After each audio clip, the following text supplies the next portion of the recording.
Hey guys, welcome back. Today is Tuesday and I want to talk to you all about rising meat prices.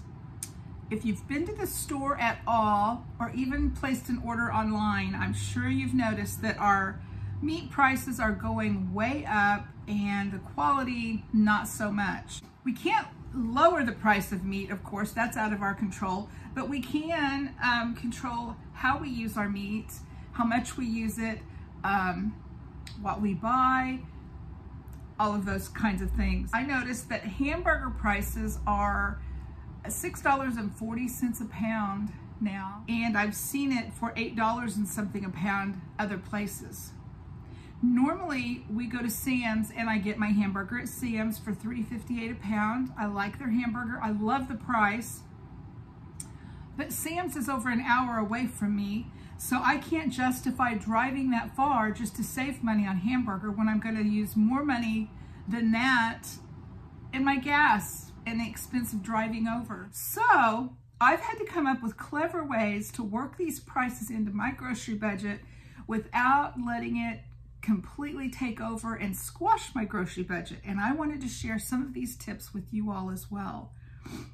We know that the prices of everything are going up right now. Inflation is just a part of our daily life right now. And that's just a fact. No matter where you live, I think you can say you're seeing higher prices. So let's think about that. Let's talk about hamburger first of all, because hamburger is pretty versatile. I use it as, we love hamburgers on the grill. We like meatloaf.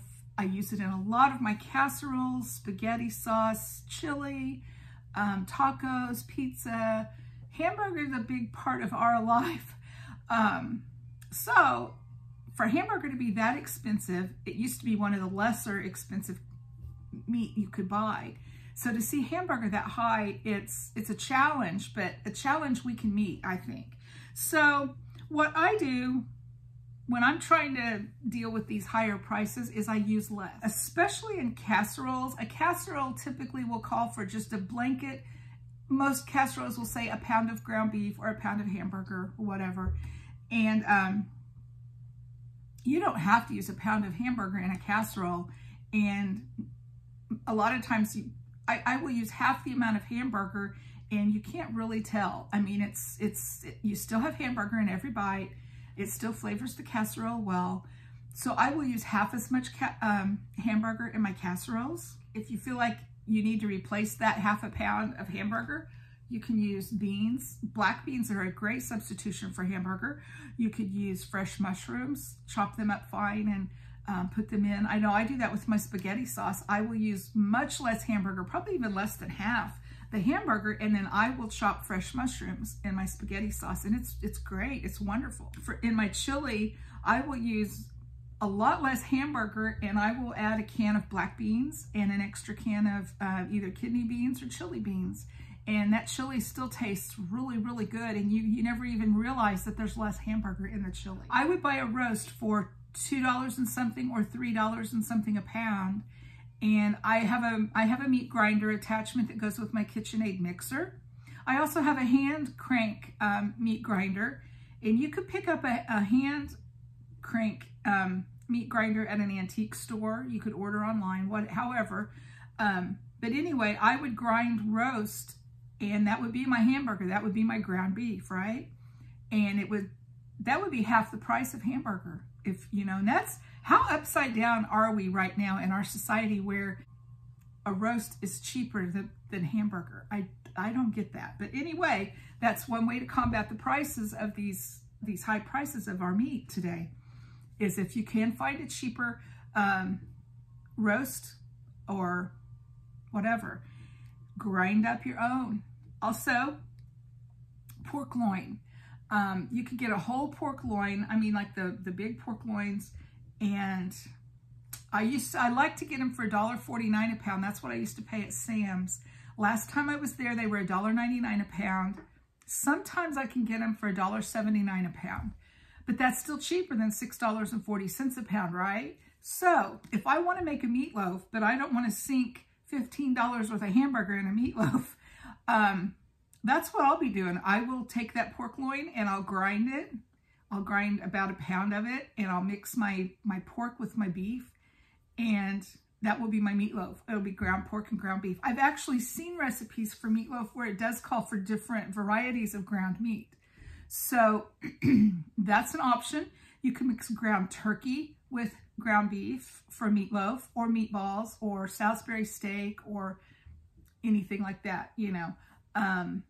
And that also brings the cost of your meat down when you use a cheaper meat, like $1.99 a pound versus $6.40 a pound.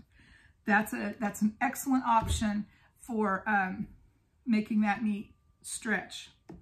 Another thing I was wanting to talk about is chicken. It's always cheaper to buy a whole chicken unless the chicken parts are on sale. I do buy the flats of the boneless, skinless chicken breasts. It is more expensive, but the convenience is awesome to just take that out of the freezer, thaw it out real quick, and do what I need to do. And I would make sure that I get more than one meal out of a chicken. A lot of times a person might buy a chicken, cut it up and fry it, and then throw away the parts you don't use for, you know, like the backbone, the skin and fat, just throw those away. I don't ever throw it away now.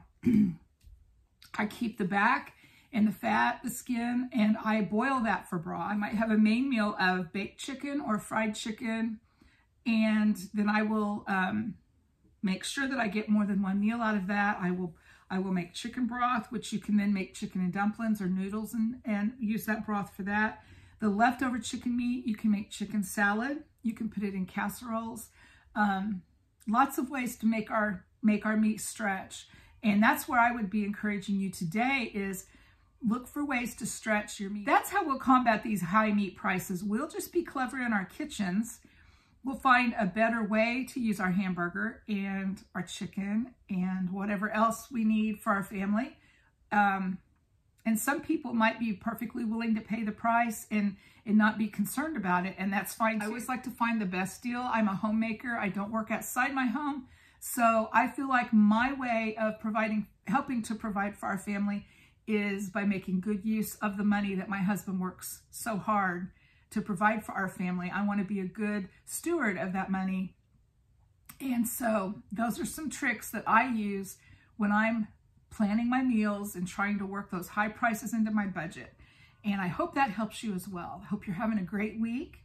Subscribe to my channel if you're not subscribed. I love to get new subscribers. Let's grow this channel, and hit the like button if you like this video. Leave me a comment.